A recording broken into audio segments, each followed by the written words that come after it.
Hi, my name's Charlie Sheldon. I've written a bunch of books. The most recent one's one called Totem.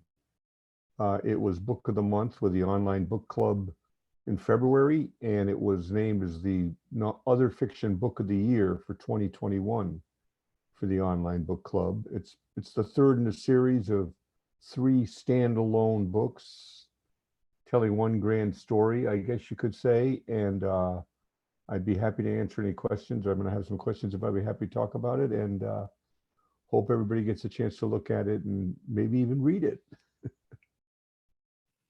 Yeah, it sounds really interesting. So, what inspired you to pursue writing in addition to your previous careers in the scientific and business worlds? And how do you balance everything with your personal life? Writing, I don't think it's a choice for many people. You driven to do it. Mostly, it's thankless and frustrating. Though I don't do it every day.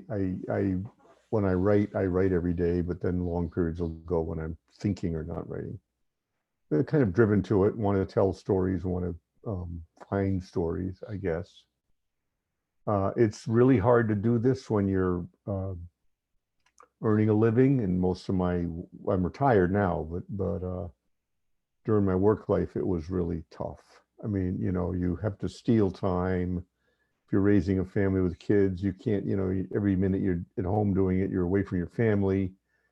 My vehicle became, while I was working, that I would write on the going to work. I commuted by train in New York in my first book, and I wrote on the train. And then later, when I moved to the West Coast, I wrote on the ferry, also commuting to work. And that worked because I had to do the commute anyway. So I just used the time. And it's pretty amazing how, if you write 30 minutes a day, 4 or 5 months later, you have the first draft of a book written.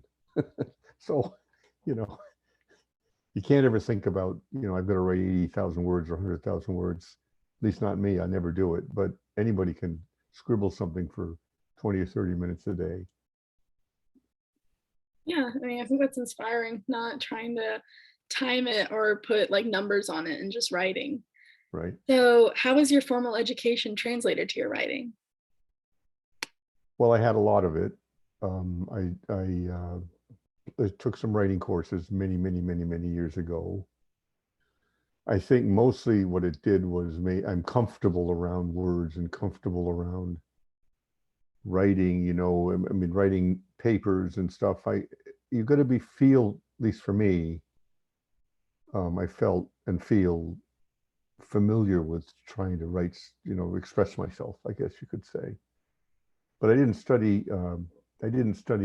fiction writing as such. I actually was a major in American studies, which was mostly American history or American literature or American political science.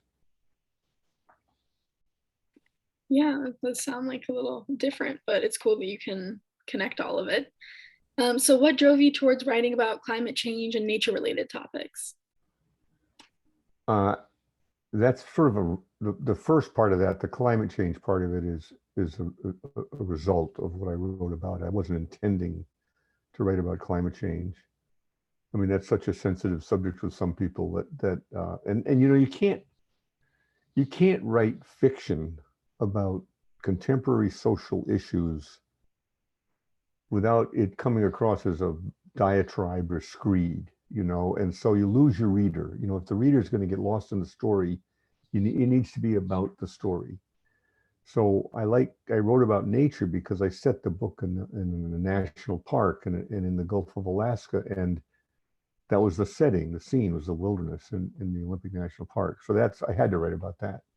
There's some observations you can make about climate change, in my case, mostly through some visions people have about life in the time of the great ice and the glaciers 20,000 years ago.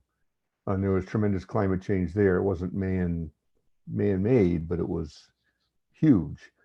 Uh, but again, if at least you want your readers to be in the story and like the story. And if when they put the book down, they're provoked to look up a few things or think about a few things, that's really all you can ask for. That's a great success. But if I want to make a point, and I'm writing a book to make a point to you, the reader, you're smart. You're gonna figure that out, and you're not gonna be interested. I don't want to hear this. So you have to be a little tricky. Yeah. So, what was your purpose in writing the Strong Heart series, and what do you hope readers take away from reading your work? I wanted to write about. First of all, it didn't start off as a series. It started off as one book, and then became three. I wanted to write about the Olympic National Park, where I've walked and hiked for 35 years almost. I wanted to write about this ancient legend that almost all First Peoples in North America have, that they've always been here, that they didn't come over on the land bridge. They've been here forever. And I wanted to write about that somehow. I wanted to write about some serious subjects like what makes stories and how did we become modern humans. And I wanted a protagonist who would be a youngster. Initially, I didn't know it was a girl or a boy, it became a girl, who finds their power in a coming of age, I guess you could say, finds their power in really an impossible way. And so that's what I did. I started because and I did over 3 years of research before I even started writing anything, because I wanted to learn about the geology and the history and ancient humans and sea level rise and all that sort of stuff.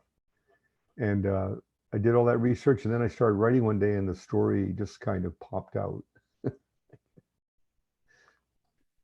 So, I think you touched on this a little bit, but what is the structure of your series, and which book is your favorite and why? Structure. I think if you're the series it's a set of 3 books. They're separate standalone stories. So there isn't, like in the second book, a summary of what happened in the first book, right? Some of the same characters move through all 3 books. But I wanted to write them so they could be read in any order. I mean, it's preferable to read them in the proper order, but many people start out with the latest book, Totem, which is as long as 2 other books. It's 140,000 words. It's a big book, 550 pages. But many people haven't read the first 2 books, and they're fine with it. So that's great because that made it standalone. As far as if you're asking about structure in terms of how I've structured the book, I don't have, I have a main character. I guess the main character through all these 3 books, you could argue, is this ornery girl, Sarah Cooley, who finds her power. And some of the books have her point of view in it and some don't. But basically, each of the books the first one is really 2 points of view. This guy, William, who tells the story about what happens to Sarah, and then Sarah's own story. But the later 2 books have many points of view from many different characters. And the way the structure works is it's a linear timeline. Each point of view is somewhat later in the timeline. There's no flashbacks or jump ahead and any of that stuff. But the same story's told from different points of view. And the hope is that you, the reader, will be interested enough in each character so that you'll want to know what's happening to this character at this point in time. And I think it works. People seem to really like it. So the first book's one summer. The next book's about 4 months later in the beginning of the winter. And then the third and final book is the following summer. They're set around present day. They're really set around like 2014 or something like that. Shortly after they removed the dams on the Elwha River in Olympic National Park, which is around 2012. There's this huge dam removal project. And the first book's really set right after that happens. Okay, it sounds like a very interesting series. So, what is your advice for aspiring writers hoping to write their own book? Get ready for a lot of frustration and agony. All I can say is, a lot of people do it. There's millions of books produced. Just write. It's not as simple as that. I'd say, though, listen to whoever you can listen to, appreciate the books you like, and just write. And try to, if you're going to write a book, in my mind, try to write something every day. And the reason I say that is that the characters and the events don't have an indefinite shelf life. And when they come alive, they're with you. But if you don't keep writing, they'll fade away quite likely. So when you're in that point where you're writing, at least for me, I do it every day, whether it's half an hour or 2 hours. What I don't do is like just write on the weekends or write every third day. I couldn't do that.